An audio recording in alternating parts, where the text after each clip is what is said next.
Hey everyone, in this video we will see how to fix DirecTV box remote not working or responding.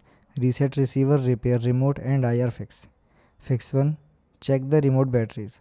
Remove the battery cover from the remote, then replace both batteries with new AA batteries.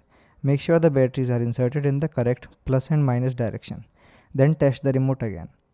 Second one is repair the remote. Turn on the DirecTV receiver and TV, then point the remote toward the receiver.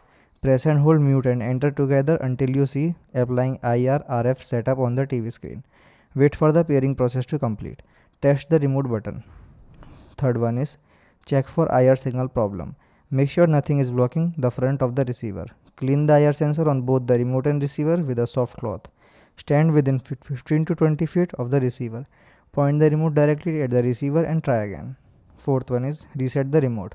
Press and hold mute and select until the green light flashes twice. Press 981.